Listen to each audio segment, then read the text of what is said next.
toutes et tous, correction exercice PB101. Donc, on vous demande de déterminer l'équation différentielle en U du circuit 1 de la figure 1, c'est-à-dire ce circuit ici. Il y a deux circuits, c'est celui-là qui nous intéresse. Et ensuite, on vous demande un certain nombre de choses sur le régime pseudo-périodique. Donc, on va réécrire très rapidement notre petite boîte à outils. Je vais appeler ça UC, je vais appeler ça UL, et je vais appeler ça I. Voilà, et on est parti, donc on écrit les choses. On a donc U plus UL plus UC qui est égal à grand E, ça c'est la loi des mailles qui vous raconte ça. Ensuite on sait que U c'est égal à RI d'après la loi d'Ohm, on sait aussi que I c'est égal à C d de UC sur dt, c'est la caractéristique du condensateur, et que UL c'est égal à L d de I sur dt. On n'a pas besoin des conditions initiales pour l'instant, et donc ce qui nous intéresse c'est l'équation différentielle en U.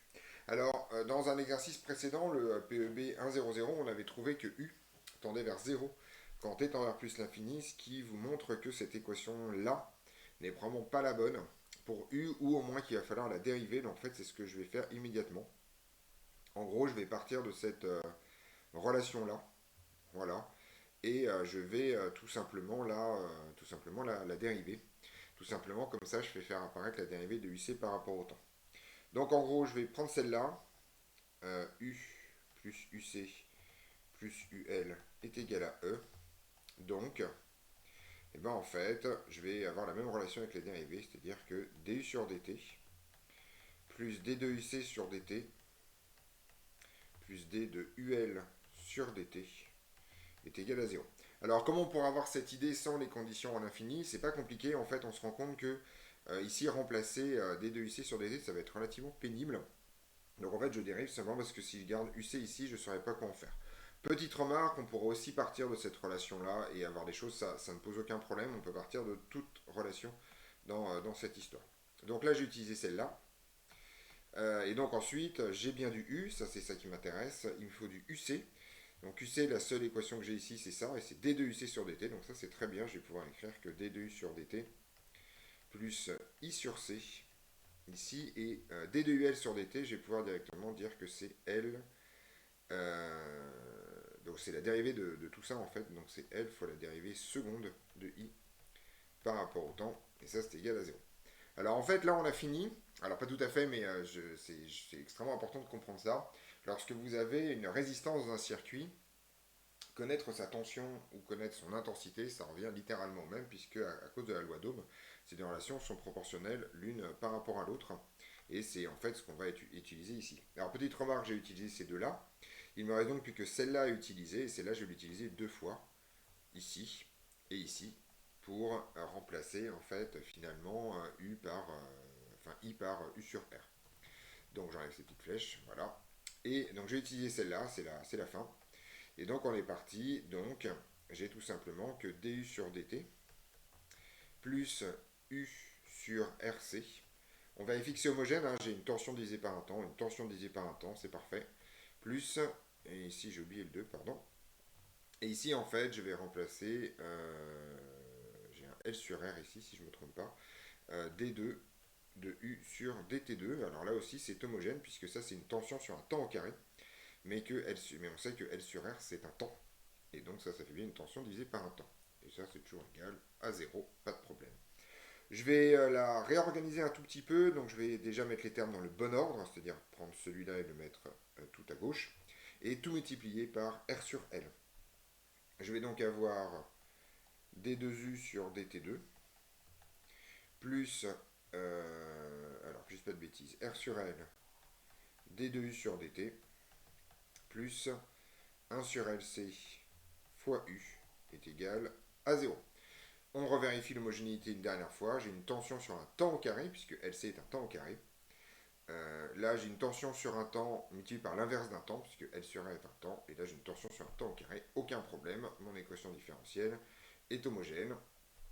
Et on vous demande de trouver les valeurs de R qui assurent un régime pseudo-périodique. Donc, je vais juste me redonner un tout petit peu de place.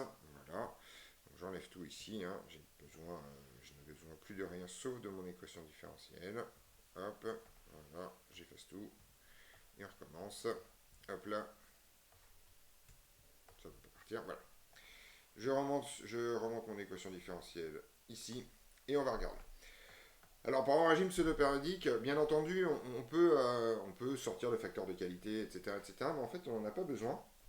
Il faut se souvenir de son cours de physique, surtout dans les bases. En fait, pour avoir un régime pseudo-périodique, en fait, il faut avoir deux racines complexes et conjuguées. Et donc, il faut que delta soit négatif, c'est-à-dire le polynôme caractéristique, le discriminant du polynôme caractéristique, pardon, de l'équation différentielle doit être strictement négatif. Donc maintenant il suffit de le calculer. Soit en fait il faut que r carré sur l carré moins 4 sur lc soit strictement négatif. C'est ce qu'on a ici. Et donc on veut les valeurs de r qui assurent un régime pseudo-périodique soit donc c'est r qui m'intéresse ici, ça veut dire que r carré va être plus petit que 4L sur C. Donc je passe ça de l'autre côté et je fais ça. Il faut que R ne soit pas trop grand. Ou R inférieur à 2 racines de L sur C. Alors, on va voir si c'est calculable de tête avec un peu de chance. Donc ça fait R inférieur à 2 racines. Alors, L, c'est 10 puissance moins 2. Henri. C, c'est 100 nanofarads, donc c'est 10 puissance moins 7 farads. Et ça va donner des ohms. Et donc, ça fait, ben non, c'est pas, tant pis, ça marche pas bien, ce n'est pas grave. Donc ça fait R racine de 2, ça donne pas une puissance sympa, mais c'est pas gênant. Ça fait puissance moins 5, racine de 10 puissance moins, 10 puissance plus 5, pardon, ohms. Alors ça se calcule, hein, on peut sortir sa calculatrice, hein, ça fait 2 racines de 10 puissance 5, et ça fait 632 ohms, égale donc 632 ohms. Voilà, donc il faut que la résistance soit plus petite que 632 ohms pour avoir un régime pseudo-périodique. Voilà, donc je vais noter ça ici, hein, donc pseudo-périodique est équivalent à dire que R est inférieur à 632 ohms. Voilà, donc je reviens là-dessus et on vous demande en fait de trouver le temps caractéristique si, la valeur de la résistance vaut 100 ohms. Donc voilà. Alors le temps caractéristique, c'est pareil, on peut se souvenir, soit repasser en forme canonique, soit en fait se souvenir que dans un régime pseudo-périodique, en fait, taux, c'est égal à l'inverse de l'opposé de la partie réelle des racines. Ça, c'est partie des choses des racines. Alors, les racines sont complexes conjuguées, elles ont donc la même partie réelle. Et c'est cette partie réelle qui va être dans l'exponentielle. Et donc, en fait, taux ici. Alors, je rappelle un peu les choses. Hein, les racines d'un polynôme du second degré, c'est écrit toujours de la même façon. C'est moins b sur 2a, plus ou moins racine de. Il y a quelque chose ici qui se promène. D'accord. Alors, ici, on a en fait un j racine de moins delta, quand on est en régime pseudo-périodique. Donc cette partie-là va donner le caractère oscillant de la solution, et cette partie-là va donner en fait le caractère amorti. Et tout en fait ici c'est 2A sur B. C'est l'inverse de l'opposé de ce truc-là. Donc une fois qu'on a écrit ça, c'est pas très compliqué. 2A ça vaut tout simplement 2. Et B ça vaut tout simplement R sur L. Donc ça fait 2L sur grand R. Voilà pour la valeur de taux. Et on vous demande sa valeur pour R égale 100 ohms, donc on est bien dans le bon cas, ça se passe bien. Et donc ça vaut tout simplement 2 facteurs de 10 moins 2 Henri, hein, divisé par 100 ohms. Donc 100, on va avoir donc des secondes à l'arrivée, et ça donne 2 10 puissance moins 4 secondes, autrement dit 200 microsecondes, si on veut convertir ça dans quelque chose d'un peu intelligible. Donc taux vaut 200 microsecondes et ceci termine cet exercice. Voilà, donc on a terminé donc l'analyse de ce premier circuit. On se retrouve dans d'autres vidéos pour d'autres corrections.